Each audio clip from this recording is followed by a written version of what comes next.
सदनदेखि सडकसम्म राजनीतिक, आर्थिक, सामाजिक, कला, संस्कृति हर क्षेत्रका विषय र प्रसङ्ग। यो हो कार्यक्रम आजको सन्दर्भ। नमस्कार, कार्यक्रम आजको सन्दर्भमा स्वागत छ। म राकेश तिमल सिन्हा। आउनुहोस् आजको सन्दर्भ सुरु गरौँ देशभरका ताजा खबरहरूबाट। निर्यात व्यवसायी महासंघले आगामी 3 वर्षमा नेपालको निर्यात दोब्बर गर्ने रणनैतिक योजना तयार पारेको छ। शनिबार काठमाडौँमा आयोजित प्रथम वार्षिक उत्सव कार्यक्रममा महासंघले आगामी 3 वर्षमा अहिले हुँदै आएको निर्यातको दोब्बर निर्यात गर्ने रणनैतिक योजना तयार पारेको बताएको हो। महासंघका अध्यक्ष रामबहादुर गुरुङले महासंघसँग आबद्ध सबै पक्षसँग अन्तर्क्रिया गरी 3 वर्षे रणनीतिक योजना तयार पारिएको बताउनु भएको छ। उहाँले निर्यात व्यापारलाई देशको अर्थतन्त्रको खम्बाको रूपमा स्थापित गर्दै देशको आर्थिक सामाजिक अवस्था सुदृढ गर्न प्रतिबद्ध व्यवसायीहरूद्वारा रणनीति तयार पारिएको पनि बताउनुभयो। महासंघले आगामी 3 वर्षमा नेपालको निर्यात 1 खर्बबाट 2 खर्बमा पुर्याउने रणनीतिक योजना बनाएको र आगामी 5 वर्षमा 7 अर्ब निर्यात पुर्याउने लक्ष्य लिएको बताउनुभयो।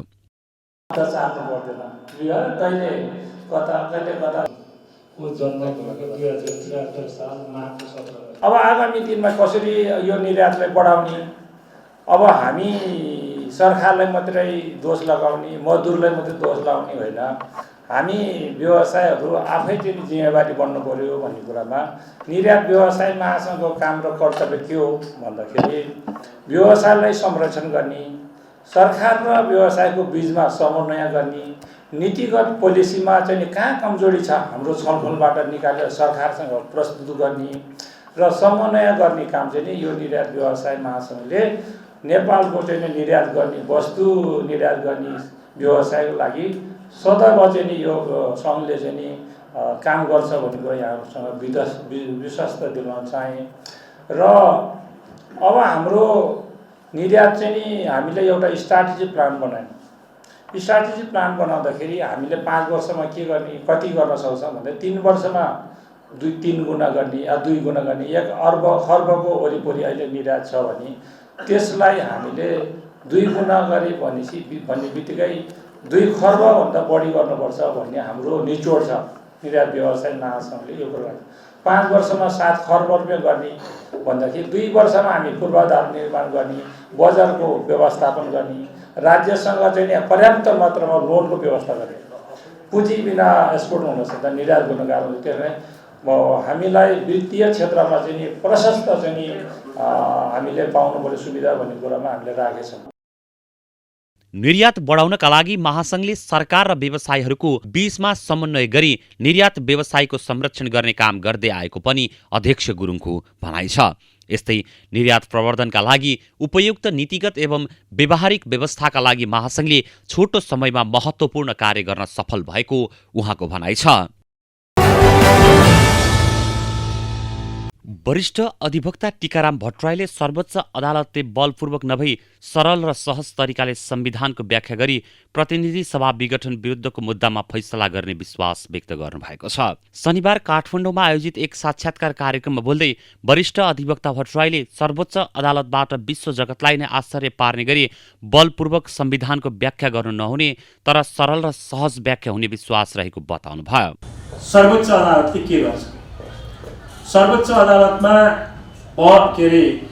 संवैधानिक इजलासमा रहनुभएका प्रधान न्यायाधीश लगायत सबै न्यायाधीशहरूले आफू पदमा बहाल भइसकेपछि संविधानको शपथ खानुभएको छ।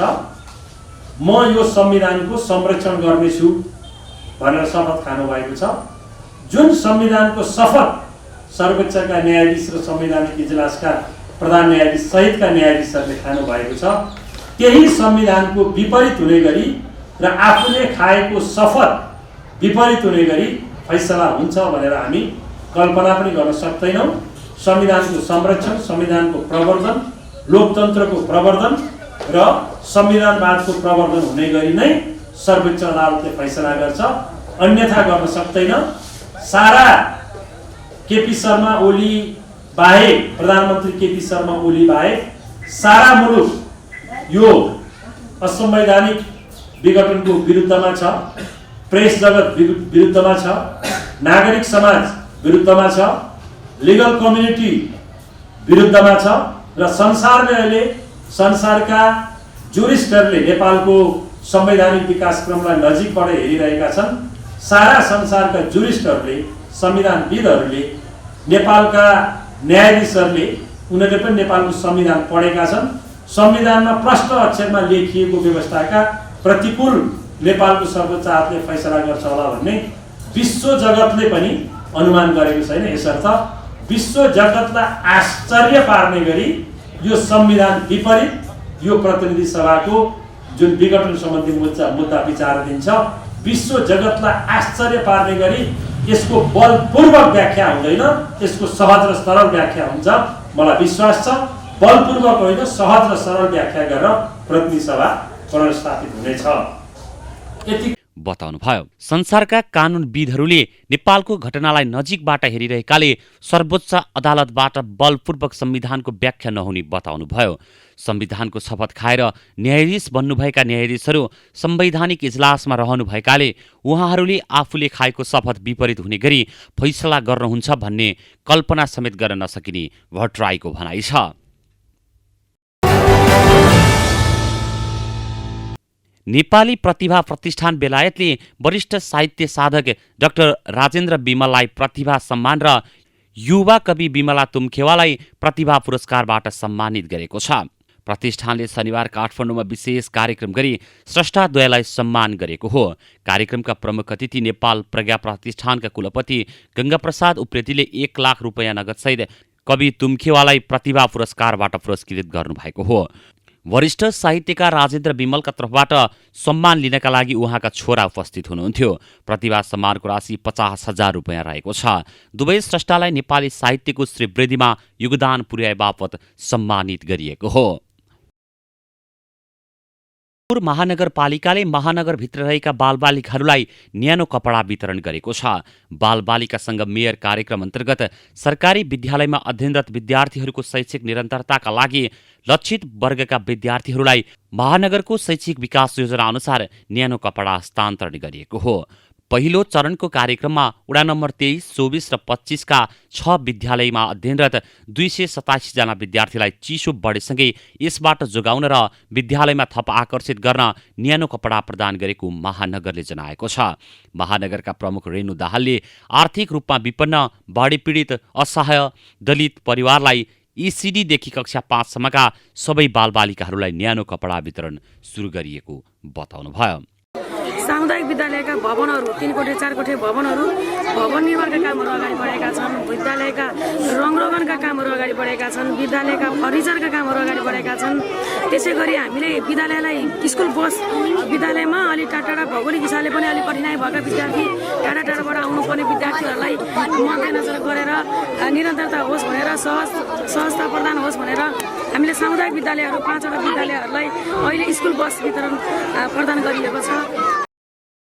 यस्तै भरतपुर महानगरपालिकाका शैक्षिक प्रशासन महाशाखा प्रमुख महेन्द्र पौडेलले चिसो मौसमका कारण बालबालिकाहरूलाई प्रतिकूल असरबाट जोगाउन न्यानो कपडा वितरण गरिएको बताउनु भएको छ। उहाँले विपन्न समुदायका 287 जना बालबालिकाहरूलाई लक्षित गर्दै न्यानो कपडा वितरण भएको बताउनुहुँदै शैक्षिक निरन्तरतालाई समेत सहयोग पुग्ने बताउनु भयो। बाहुल्यता भएको र आर्थिक रूपले विपन्न परिवारका बालबालिकाहरूको बाहुल्यता भएका विद्यालयहरूमध्ये आज यो पहिलो चरणमा 6 वटा विद्यालयका बालबालिकाहरूलाई बाल विकास केन्द्रदेखि कक्षा 5 सम्मका 117 जना गरेर आज 287 जना बालबालिकाहरूलाई हाम्रो महानगर प्रमुख रेणु दाहालज्यूको हातबाट कार्यक्रम सम्पन्न भएको छ र आज 287 जना बालबालिकाहरूले चाहिँ न्यानो कपडा प्राप्त गरिसक्नु भएको छ। र त्यस्तै राष्ट्रिय आधारभूत विद्यालयका विद्यालय व्यवस्थापन समितिका अध्यक्ष डिलबहादुर विश्वकर्माले बालबालिकाहरूलाई पहुँच हुने बालबालिकासँग मेयर कार्यक्रम अन्तर्गत महानगरले न्यानो कपडा वितरण गरेको भन्दै प्रशंसा व्यक्त गर्नुभयो। बालबालिकासँग मेयर कार्यक्रम अन्तर्गत बाल विकासदेखि कक्षा 5 सम्मका बालबालिकालाई न्यानो कपडा वितरण कार्यक्रम हाम्रो भरतपुर महानगरपालिकाका मेयर रेणु दाहालज्यूले अति सराहनीय अभियान लिएर आउनु भएको छ। यस विद्यालयमा यस क्षेत्रका हिजो पुरा परपूर्व कालदेखि नै एउटा विभेदमा परेका समुदाय र भय खाने गरेका समुदायका बालबालिकाले पठन पाठन गर्ने विद्यालयमा यो अति राम्रो यो न्यानो कपडा अभियानको कार्यक्रम जुन लिएर आउनुभएको छ। यता महानगरले अब विद्यालयमा सिकाइ प्रविधि मैत्री बनाउँदै अघि बढ्ने योजनाका साथ अनलाइन र पावर पोइन्ट मार्फत पढाउनु पर्ने अवधारणा अघि सारेको छ। महानगरले आफ्नो अतिरिक्त स्रोतबाट मात्रै 9 करोडभन्दा बढी रकम शैक्षिक विकासमा विनियोजन गरी काम समेत थालेको जनाइएको छ। यसअघि मात्रै मेयरसँग महिला कार्यक्रम अन्तर्गत यहाँका झण्डै 300 भन्दा बढी विद्यार्थीहरूलाई विद्यालयमा आकर्षित गर्न साइकल वितरण गरिएको थियो। काठमाडौँ उपत्यकामा निशुल्क खाना खुवाउँदै आएको हाम्रो टिम नेपालले सस्तोमा खाना खुवाउने रेस्टुरेन्ट सञ्चालनमा ल्याएको छ।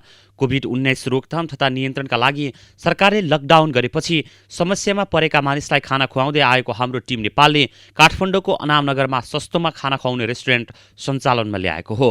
हाम्रो टिम नेपालका अध्यक्ष विमल पन्तले 65 रुपैयाँमा एक छाक सादा खाना खुवाउने गरी रेस्टुरेन्ट खोलिएको बताउनुभयो। रेस्टुरेन्टबाट भएको बचतले अशक्त असहायलाई निशुल्क खाना खुवाउन प्रयोग गरिने पनि अध्यक्ष पन्तको भनाइ छ। दुखी पीडित अशक्त असहाय र तल्लो वर्गको मान्छेलाई काम गर्दै गर्दा हामीलाई के अनुभव भयो भने यो 10-11 महिना खाना खुवाउँदा हामीलाई के अनुभव भयो भने हामीलाई तल्लो काठमाडौँमा हुनी खानी मात्र होइन, हुनी खानीदेखि नहुनीसम्मलाई एउटा सस्तोको एउटा होटेल खोल्न पायो भने 50-60 रुपियाँ 65 रुपियाँ हुने मान्छेको लागि पनि भनेर हामीलाई अनुभव भयो। र यो महँगीको सहरमा धेरै नाफामूलक रेस्टुरेन्टहरू पनि खोलिए। त्यही भएर हामीले नाफामूलक भन्दा पनि यसबाट बचेको थोरै सस्तोमा खाना खुवाएर बचेको केही पैसाले सामाजिक काम गर्न सकिन्छ भनेर विशेष गरेर तल्लो वर्गको लागि हामीले यो काम चाहिँ हामीले सुरु गरेका छौँ। र वास्तवमै यो काम सबैलाई हामीले आह्वान गर्न चाहन्छौँ। सबैजना एकचोटि आएर चाहिँ खाइदिनु हुन म आह्वान गर्छु। तपाईँले एकचोटि यहाँ आएर एकचोटि खाइदिएको हरेक खानाबाट बचेको पैसाले हामीले सामाजिक काम गर्न हामीलाई हौसला मिल्नेछ। र हरेक छाकको बचेको पैसाले दुखी गरिब अशक्त असहायहरूलाई हामीले निःशुल्क खाना, खाद्यान्न, औषधि उपचार लगायतका काम गर्छौँ। र यो महँगीको बेलामा र धेरै युरोपियली खानाहरू रेस्टुरेन्टहरू यो काठमाडौँ सहरमा नेपाली खाना भन्दा पनि युरोपियली स्टाइलका खानाहरू बढी भए हाम्रो संस्कृति रीतिरिवाज अनुसारको नेपाली खानालाई प्रवर्धन गर्नको लागि रेस्टुरेन्टबाट नेपाली खानाको प्रवर्धन हुने पनि अध्यक्ष पन्तले बताउनुभयो। हाम्रो टिम नेपालले गत वर्ष चैत 11 गतेदेखि लकडाउन भएसँगै काठमाडौँ उपत्यकामा रोजगारी गुमाएका, खान नपाएका मानिसहरूलाई निःशुल्क खाना खुवाउँदै आएको छ। वन तथा वातावरण मन्त्री प्रेमबहादुर आलेले देशलाई काठ निर्यात गर्ने अवस्थामा पुर्याउन वैज्ञानिक वन कार्यविधि खारेज गरेको बताउनु भएको छ। नेपाल फर्निचर तथा फर्निसिङ सङ्घको 21औं वार्षिक साधारण सभामा बोल्दै मन्त्री आलेले वार्षिक 10 देखि 12 अर्ब बराबरको काठ आयात गर्नुपर्ने अवस्थाको अन्त्य गरी काठ निर्यात गर्ने अवस्थामा पुग्नका लागि वैज्ञानिक वन कार्यविधि खारेज गरिएको बताउनु भएको हो। देशका 21,755 वटा सामुदायिक वन र सरकारी वनबाट कसरी काठ निकाल्न सकिन्छ र काठ निर्यात गर्न सकिन्छ भन्ने सम्बन्धमा स्पष्ट नीति निर्माण गर्न लागेको पनि उहाँले बताउनुभयो। विगतमा सामुदायिक वनबाट 5,000 क्युफिट काठ निकाल्न पाउने व्यवस्था भएको, तर अब बन्ने वन नियमावली मार्फत ढलेका, सुकेका, हैसियत बिग्रेका, बाढी पहिरोबाट बगाएका काठहरू एउटा सामुदायिक वनबाट वार्षिक 50,000 क्युफिट निकाल्न सक्ने व्यवस्था गर्न लागेको बताउनुभयो। यसबाट वार्षिक करिब 5 करोड क्युफिट काठ निकाल्न सकिने पनि मन्त्री आलेको भनाइ छ। वार्षिक 10 देखि 12 अरबको काठ आइरहेको छ, स्टिल फर्निचरहरू आइरहेको छ। कम्तीमा तिनलाई चाहिँ विस्थापित गर्नको निमित्त मैले यो वैज्ञानिक वनलाई खारिज गरेर 21,755 वटा देशभरि रहेका सामुदायिक वनहरू छन्। त्यति मात्र नभएर तपाईँको सरकारी वनहरू छ। यी वनहरूबाट काठ कसरी ल्याउने, कसरी हामीले बाहिर चाहिने, यसलाई चाहिँ बाहिर हामीले पठाउने भन्ने सवालमा यसको बारेमा चाहिँ मन्त्रालयभित्र गहन छलफल भइरहेको कुरा म यहाँहरूलाई जानकारी गराउन चाहन्छु। विगतमा सामुदायिक वनको कार्ययोजनामा 2,000, 3,000, 4,000, 5,000 क्युफिट काठ उनीहरूले निकाल्न पाउँथ्यो भने हाम्रो वन नियमावली पनि अब छिटै आउँदैछ। 5,000 होइन, ढला, पडा, सुक्खा, खडा, हैसियत बिग्रेका, बाढी पहिरोबाट चाहिँ बगाएर ल्याएका त्यस्ता काठहरू 5,000 मात्रै नभएर यदि कुनै सामुदायिक वनमा काम नलाग्ने काठ, ढलापडा छ, सुकेका छ, हाँगा भाँचेका छ, त्यस्ता काठहरू छ भने त्यो 50,000 क्युफिट भए पनि त्यो निकाल्न पाउने भनेर मैले छलफल चलाइराखेको छु। हरेक सामुदायिकबाट त्यस्ता चाहिने 40,000, 50,000, 25,000 क्युफिट हामी निकाल्न सक्यौँ भने वार्षिक केही नभए पनि 5 करोड क्युफिट काठ हामी विभिन्न प्रजातिका काठहरू हामी निकाल्न सक्छौँ। त्यति काठहरू भयो भने बाहिरबाट आउने काठहरू पनि तपाईँको विस्थापित हुन्छ र हामीले सिजलिङ गरेर चाहिने काठहरू हामी बाहिर चाहिँ पठाउन सक्छौँ र राज्यले यसमा राम्रो आत्मनिर्भर वन क्षेत्र हुन सक्छ भन्ने म तपाईँहरूलाई विश्वास पनि दिलाउन चाहन्छु। वन क्षेत्रबाट काठ उत्पादन भएपछि देशलाई काठमा आत्मनिर्भर मात्र नभई निर्यात गर्ने स्थितिमा पुर्याउन आफू प्रतिबद्ध रहेको पनि आलेले बताउनुभयो। सरकारले वैज्ञानिक वन व्यवस्थापन कार्यविधि 2071 खारेज गरिसकेको छ।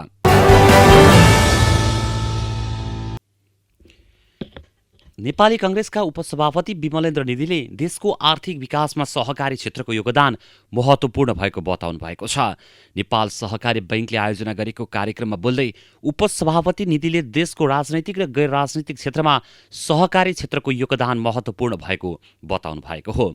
सामाजिक विकासमा सहकारी क्षेत्रको योगदान महत्त्वपूर्ण हुने भएकाले नै बीपी कोइरालाले देशमा सहकारी क्षेत्रलाई भित्र्याएको पनि निधिले बताउनुभयो। तर पछिल्लो समय सहकारी क्षेत्रको विकासका लागि सरकारले महत्त्व दिएर नीति निर्माण गर्न नसकेको बताउनुभयो। अब त्यो बेलामा बडो मुस्किलले मलाई याद छ यो अहिले जुन कायम भएको ब्याङ्क छ राष्ट्रिय सहकारी ब्याङ्क, त्यो राष्ट्रिय सहकारी ब्याङ्क खोल्ने बेलामा पनि गैर सरकारी ब्याङ्कवालाहरूले यो ब्याङ्क खोल्ने भनेर के काम छैन त्यो बेलामा छलफल यस्तो बोलेका थिए। सुरुमा नेपाल राष्ट्र ब्याङ्क, पछि तपाईँको कमर्सियल ब्याङ्कहरूमा वाणिज्य ब्याङ्क, कृषि ब्याङ्क खोल्ने बेलामा त्यस्तै भएको थियो। नेपालमा यस्तै चलन छ क्या, जुन कि नेपालमा नयाँ कुराहरूको प्रवेश गराउनु, प्रचलन गराउनु हो, नयाँ कुराहरूको र सहकारीको अभियानलाई नेपालको राजनीतिक र सामाजिक शासन प्रणालीमा संरचनामा प्रवेश गराउनु यति कुरालाई। त्यसकारणले बीपी कोइरालाप्रति यसकारण पनि हमेसा उच्च सम्मान तपाईँको स्वाभाविक रूपले सृजना हुन्छ। यो सहकारीको अघि पूर्वका साथीहरूले भन्नुभयो, नेपालमा सहकारीको आधिकारिक रूपमा प्रवेश बीपी कोइरालाको देन हो। निजी क्षेत्र र सार्वजनिक क्षेत्र, प्राइवेट सेक्टर र पब्लिक सेक्टर भनिन्छ, सरकारी क्षेत्र भनिन्छ। सामान्य अर्थमा त्यो दुईटा क्षेत्रलाई मात्रै तपाईँको हामीले बुझिरहेका हुन्छौँ, ध्यान दिइरहेका हुन्छौँ। तीन खम्बे अर्थनीति अवलम्बन गरिए पनि अझै पनि सहकारीको विकास र विस्तारको क्षेत्रमा खासै काम हुन नसकेको उपसभापति निधिको भनाइ छ। एपीएफमाथि 23 रनको रोमाञ्चक जित निकाल्दै त्रिभुवन आर्मी क्लब प्रधानमन्त्री कप पुरुष राष्ट्रिय क्रिकेट प्रतियोगिताको विजेता बनेको छ। कीर्तिपुर स्थित त्रिभुवन विश्वविद्यालयको मैदानमा आर्मीले दिएको 212 रनको विजय लक्ष्य पछ्याउने क्रममा एपीएफले 41.3 ओभरमा सबै विकेट गुमाएर 187 रन समेट्दा आर्मी विजय भएको हो। कीर्तिपुर स्थित त्रिभुवन विश्वविद्यालयको मैदानमा आर्मीले दिएको 212 रनको विजय लक्ष्य पछ्याउने क्रममा एपीएफले 41.3 ओभरमा सबै विकेट गुमाएर 178 रनमा समेटिँदा आर्मी विजय भएको हो। आर्मीले चौथो पटकको प्रयासमा विजय ट्रफी उचाल्न सफल भएको हो। यसअघि सम्पन्न 3 संस्करण मध्ये पहिलो संस्करणमा संयुक्त रूपमा विजय हुँदा त्यसपछिको संस्करणमा पनि उपविजेता बनेको थियो। दोस्रो संस्करणमा एपीएफबाट पराजित भएको थियो भने तेस्रो संस्करणको खेलमा अर्को विभागीय टोली नेपाल पुलिससँग स्तब्ध बनेको थियो। शनिबार भएको फाइनलमा एपीएफलाई दोस्रो संस्करणमा भोगेको पराजयको बदला लिएको हो। विजय आर्मीले उपाधिसँगै नगद 10 लाख रुपियाँ हात पारेको छ। यस्तै उपविजेतामा सीमित भएको एपीएफले नगद 5 लाख रुपियाँ हात पार्यो। एपीएफ विरुद्ध जित निकाल्दा आर्मी 3 बलरले उत्कृष्ट खेल प्रदर्शन गरे। विक्रम सोभ, जितेन्द्र मुखिया र साहब आलमको समान 3-3 विकेट निकाल्दा आर्मी सस्तैमा समेटिएको थियो। 21 रनको व्यक्तिगत स्कोर बनाउँदा ओपनर सुभाष खकुरेलाई गुमाएको एपीएफका लागि कप्तान शरद भेषवाकर शून्यमा पवेलियनको बाटो फर्किएका थिए। आसिफ शेखले 61 रनको अर्धशतकीय इनिङ खेले पनि टोलीको हारलाई टार्न सकेनन्। जितेन्द्र मुखियाको बलमा रोहित पौडेलबाट क्याच भएर पलेबियन फर्किएका आसिफले 71 बलको सामना गर्दा 8 चौका र 1 छक्का प्रहार गरेका थिए। सन्दीप जोरा 19 रन जोड्ने क्रममा पलेबियन फर्किँदा सुमित महर्जनले व्यक्तिगत 19 रनको योगदान गरेका थिए। तीव्र गतिका बलर सामु खुलेर खेल्न सकेका एपीएफका 3 खेलाडी शून्यमा रहँदा अन्य 3 ब्याट्सम्यान 10 रनभित्र समेटिएका थिए।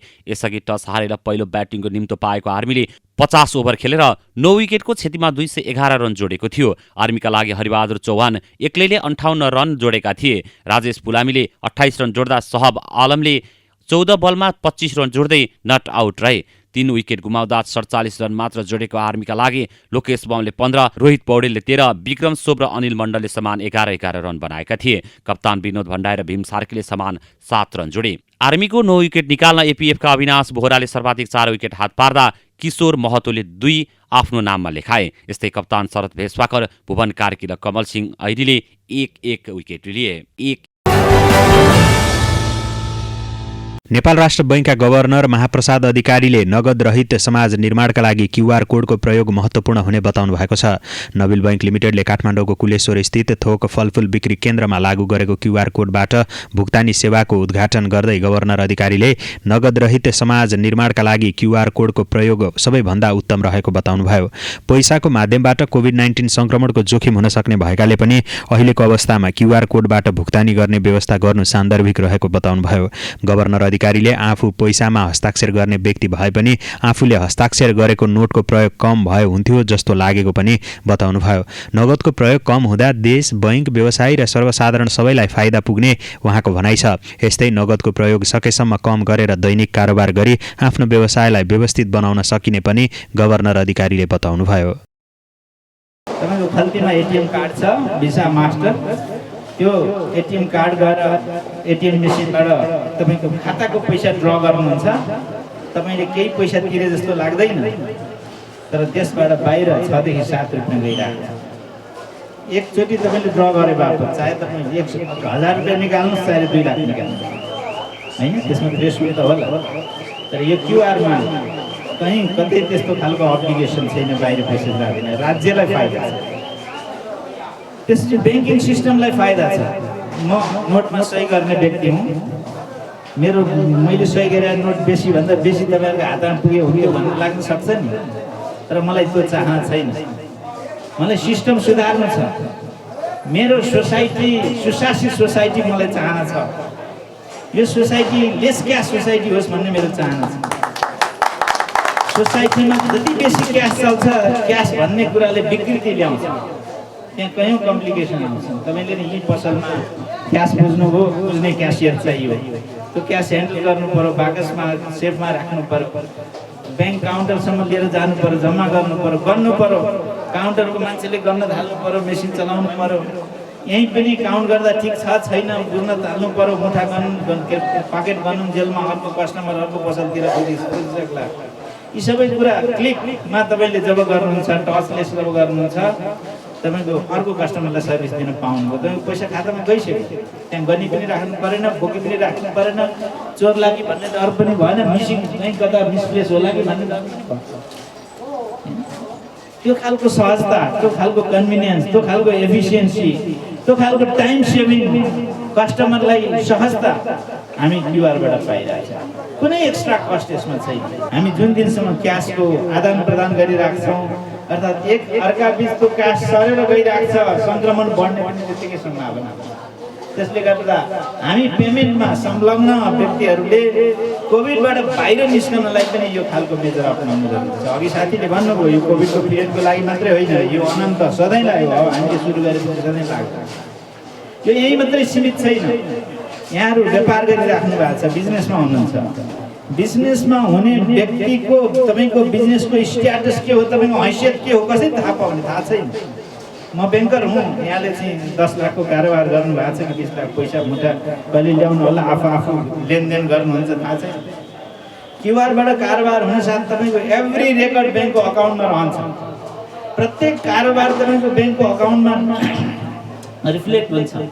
तपाईँले तिरेको पनि रिफ्लेक्ट हुन्छ, तपाईँको आएको पनि रिफ्लेक्ट हुन्छ, जसको आधारमा तपाईँले आज 5 लाखको कारोबार गर्नुभएको छ, हिजो 10 लाखको गर्नुभएको छ, अर्को दिन 2 लाखको गर्नुभएको छ। तपाईँलाई कस्तो खालको इन्फर्मेसन चाहियो तपाईँको हिसाबको बारेमा, तपाईँको ब्याङ्क अकाउन्ट बोल्छ। ब्याङ्क अकाउन्टको विश्लेषण गर्नुभयो भने तपाईँको दसैँको सिजनमा यसरी कारोबार हुँदो रहेछ, चैतमा यसरी हुँदो रहेछ, माघमा यस्तो खालको कारोबार गर्नु हुँदो रहेछ। तपाईँको होल साइकल होल डेटा ब्याङ्कको अकाउन्टले क्याप्चर गरिरहेको छ। कार्यक्रममा नोबेल बैंकका प्रमुख कार्यकारी अधिकृत सिइओ अनिल केसरी शाहले कोभिडको समयमा मात्रै नभई सधैँका लागि नगदरहित समाज निर्माण गर्नुपर्ने बताउनुभयो। प्रत्येक फलफुल पसलमा क्युआर कोड मार्फत भुक्तानी गर्ने अभियान सञ्चालन गरेमा नगदरहित समाज निर्माण गर्न सकिने पनि उहाँको भनाइ छ। सर्वसाधारण नागरिकले कारोबार गर्ने हरेक पसलमा क्युआर कोडको प्रयोग गरी नगदरहित कारोबार सम्बन्धी शिक्षा दिन सकिने पनि सिइओ शाहले बताउनुभयो। ठाउँमा क्युआर आइसकेपछि चाहिँ अधिकांश काठमाडौँमा जहाँ जहाँ फलफुल पाइन्छ त्यो ठाउँमा चाहिँ क्युआर के हो भनेर त्यो ठाउँमा गएर हामीले एडुकेसन दिनुभन्दा चाहिँ यहीँबाट दिनु चाहिँ एकदम राम्रो ठाउँ देखेको भएर हामीले गऱ्यौँ। उहाँहरूले पनि हामीलाई विश्वास गर्नुभयो। जुन चाहिँ मार्केटको कुरा गर्नुभएको छ यो पनि एकदम राम्रो मार्केट छ, ठुलो छ, तर नेपाल झल्किने मार्केट भयो। आधुनिक नेपाल, नयाँ नेपाल झल्किने मार्केट भएन। जुन डिजाइनहरूको कुरा हामीले गरिरहेको छौँ उहाँहरूसँग त्यो चाहिँ साँच्ची नै मान्छेहरू गएर एकचोटि हेरौँ न भनेर जाने पनि मार्केट जस्तो छ। त्यो मार्केटमा नाभिल ब्याङ्कको त डेफिनेटली त्यो सहयोग भइहाल्छ। आउने दिनहरूमा उहाँले भन्नुभएको थियो यो क्यासलेस सोसाइटी अहिले कोभिडमा मात्रै होइन, अब सधैँको लागि क्यासलेस हो। क्युआरको सुरुवात यहाँबाट आज भएको चाहिँ हरेक फलफुल दोकानमा हरेक फलफुल बेच्ने मान्छेको चाहिँ क्युआर के हो भनेर शिक्षा पनि यहीँबाट आओस् र शिक्षा सँगसँगै चाहिँ क्युआरबाट चाहिँ कारोबार पनि सुरु होस्। साइकलमा फलफुल बिक्री गर्दै हिँड्ने महतब सुल्तान मियाले क्युआर कोडबाट भुक्तानी हुने व्यवस्था भएपछि सहज भएको बताउनुभयो। साइकलमा फलफुल राखेर गोजीभरि खुद्रा पैसा बोकेर हिँड्नु नपर्ने र पैसा हराउने तथा चोरी हुने डर पनि नहुने बताउनुभयो।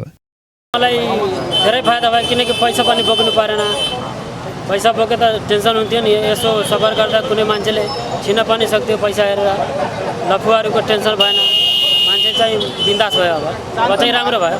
पैसा लिनुभन्दा यो चाहिँ सजिलो छ। क्युआर कोडबाट भएको भुक्तानीको मोबाइलमा म्यासेज आउने भएकाले ग्राहकले कोड स्क्यान गरेपछि खातामा पैसा आए नआएको तत्काल थाहा हुने भएकाले ढुक्क भएर कारोबार गर्न सकिने मियाले बताउनुभयो। साइकलमा फलफुल तथा तरकारी बिक्री गर्दै हिँड्ने व्यापारीले पनि क्युआर कोडको प्रयोग गर्न थालेपछि राष्ट्र बैंकका अधिकारीहरू र बैंकर्सहरू खुसी देखिएका छन्।